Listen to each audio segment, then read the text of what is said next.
Hey guys, I hope everyone's having a very enjoyable summer. I have great news. I've talked to some of my colleagues, and together we're going to host another client appreciation event this September. So mark your calendars, September 16th, and shoot me an email. Let me know if you're going to come, how many people will be in your party, the kids, whoever. If you got friends or family that think would like to utilize my services, would like to perhaps meet me, this would be a great opportunity for everybody to have fun, enjoy some burgers or some rides for the kids. Even if you don't have kids, borrow your friends' kids, or just come and say hi. I'd love to see you guys.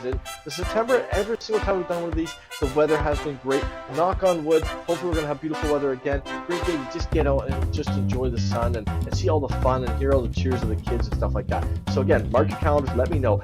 Also, any of you who perhaps run your own business, maybe you're a mechanic, you're a lawyer, home inspector, electrician, plumber, whatever it is you do, even a masseuse.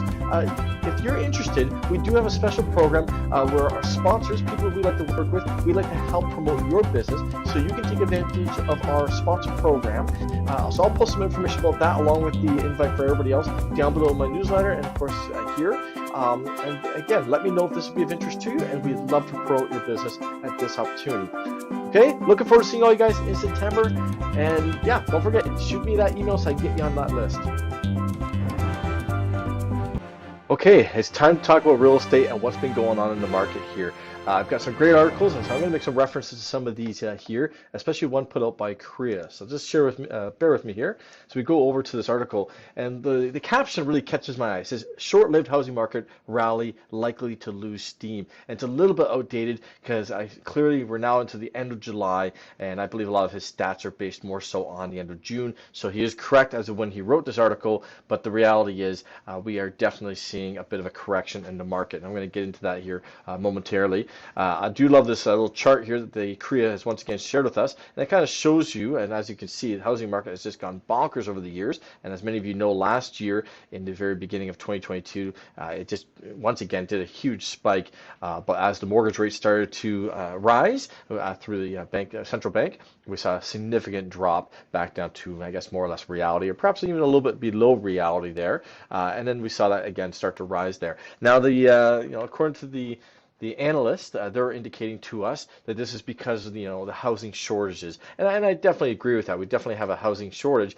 But they're kind of saying that now some of the supply is coming in, so perhaps that shortage is going away. We're definitely seeing inventory rise. I do agree with that as well. However, I think a lot of that inventory rise, in my opinion, is more the condo market. So a lot of 1 bedrooms and 2 bedrooms. So when it comes to the 3 bedrooms and more what I call family type homes, really we don't seem to be creating the housing for future generations. That being said, if you don't plan on getting married, don't plan on having children, then I guess this is the future generations. But if you are a little bit more, I guess, traditional in mindset, then really we still have quite a shortage there. So yes, we're seeing a slowdown. Yes, perhaps it's partly we have more inventory, and yes, I can see the inventory is rising, but the bigger question is what kind of inventory is rising, and perhaps there's more to it than that.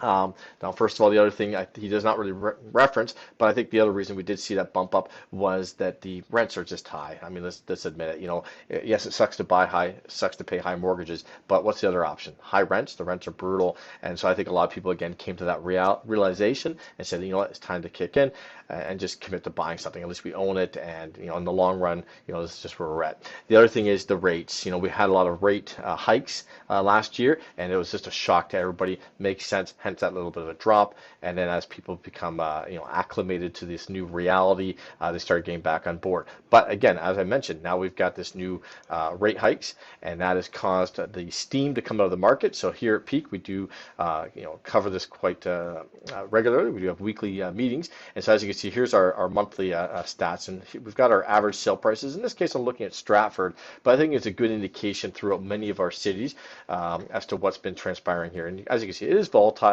depending on how many sales we have from one month to the next. Looking at the Waterloo region, as you can see in the beginning of 2023, we definitely saw the rental increases take off, but recently, as June and July, we started to see those average sale prices start to drop off. Why? Well, we had two rate hikes, both in the month of June and July, 0.25 each, so 0.5%, which is quite significant. And I think that's kind of, again, causing that shock factor to a lot of the buyers, and they're kind of stepping back, saying, whoa, whoa, I need to think about this. And unfortunately, even myself as a mortgage broker, I'm having to call and say, you know what, you no longer qualify here. Here's where you qualify, or here's what your monthly payments are going to be. And so it's going to take some time to think for the buyers to kind of take in this information and decide how they want to proceed there. Now, the other thing to keep in mind is that unlike last time when they did the rate stop back in March, they indicated, yeah, we're going to be holding off for a while. This time, the Bank of Canada did not make that indication. So that might be another factor there that people are kind of contemplating, are we going to see further rate hikes, which is kind of disconcerting, and how will that play into the market? But the other thing to keep in mind too is that we do typically slow down in the summer. So a lot of people are saying, oh, this is a surprise, oh, it's the rate hikes, whatever else. And I think that's all valid points.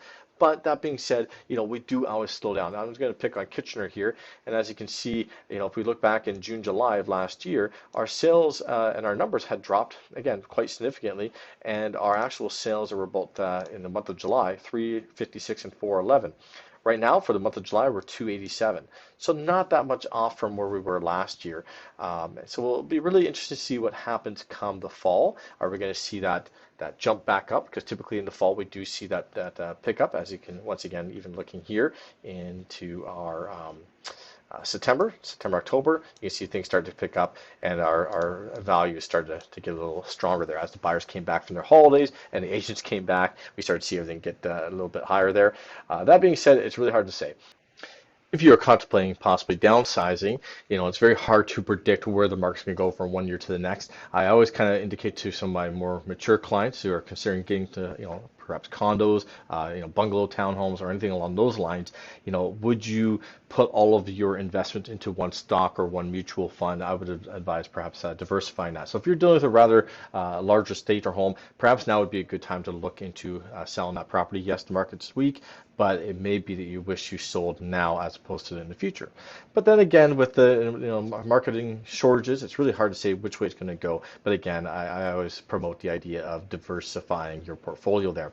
On the flip side, the buyers, are we going to see further corrections in the market? I don't know. I mean, look at last year. Everybody thought they would. So a lot of the clients I know said, let's just hold off. We'll see what happens. And then as we saw, things started to pick back up come the spring months. Well, first of all in the fall and then again in the spring.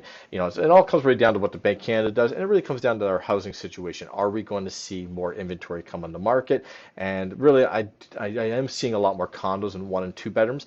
I do think we're going to be a little bit tight on the 3 and 4 and family type homes. But that being said, the government can change things up at any time. Who knows? I always say when it comes to your own personal residence, it's not a bad idea to prepare for the future and stop paying into your landlord and just prepare for that. So for those of you that are contemplating, not necessarily buying or selling, but you do have a mortgage and other debts, we're going to dive into that in a second. But one more thing I want to kind of talk to briefly is in regards to what I call disposable income spending. And one of those areas that we tend to spend a lot of money on are additional properties, things like cottages. So I'm just going to pick on Grey Bruce County here, where we tend to have a lot of cottages. As you can see, it can be quite volatile there. If you look at earlier in the year, they had from one month to the next a lot of fluctuations. That being said, when you're dealing with much smaller volumes in homes, you are going to see a little bit more of these month-over-month fluctuations depending on what sold that given month. Perhaps it was a $1.5 million cottage versus some cheaper, more cost affordable, $500,000 type condos. But the one thing that's really popping out at me here, and talking to some of my colleagues in that, is the amount of inventory that we have, and really what we call the absorption rate. So as you can see here, we do have a lot of cottages that are coming onto the market. And so one thing, if you have a cottage and you don't necessarily need it, or if you're having a hard time keeping up with your bills, this might be something to consider, perhaps offloading that cottages. We typically do see a market correction happen in what I call the peripheral areas.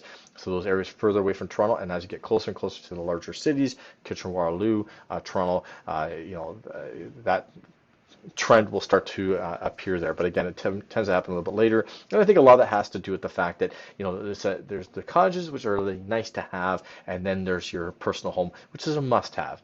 Just like I said, when it comes to tenants, they have to rent. They're paying so much money in rent. Perhaps they should be buying a house. So, why throw all that money away into rent every single month?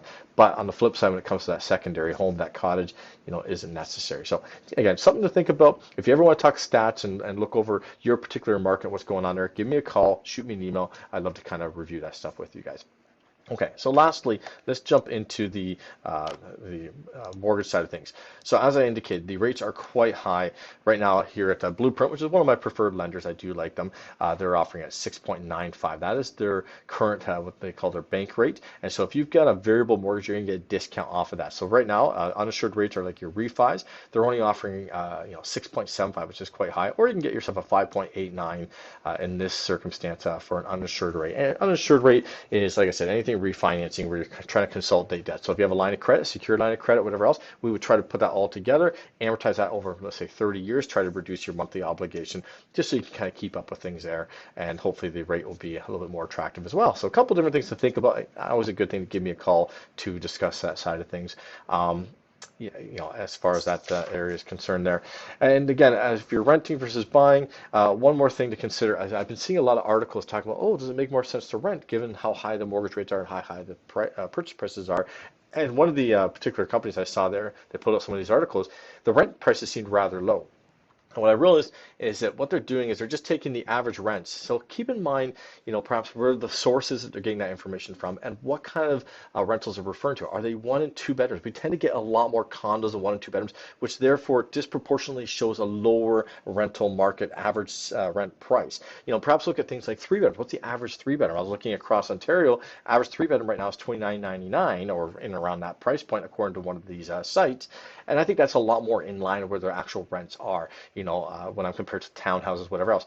And then again, according to one of these sites, they're looking at average mortgages and what's my mortgage going to cost me. But keep in mind, again, on the flip side, our mortgages and our average sale prices now include a lot of single family homes, detached homes, townhomes, all these things are much more expensive than your average townhouse. Hence, we're really not comparing apples to apples. So you really want to look at, if I'm going to be buying or renting this townhouse versus I'm going to be buying this townhouse, what's my monthly obligation? And the big thing to keep in mind is what portion of the mortgage is going towards principal.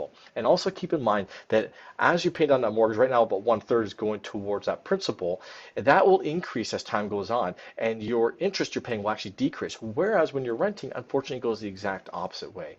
Okay, so again, good thing to talk to me about. I can show you amortization schedules. I can show you, some of the charts and various websites that I use for my investors to kind of show where valuations go in the long run. I think a lot of people don't see all the angles, and that unfortunately is what gets them in trouble for the long run. So again, always worth the conversation. If you know of anybody looking to buy, rent, or whatever the situation is, have them give me a call, shoot me an email. I'd love to talk to them. Okay, hope you guys have an awesome summer, and I'm looking forward to helping you in the future. God bless.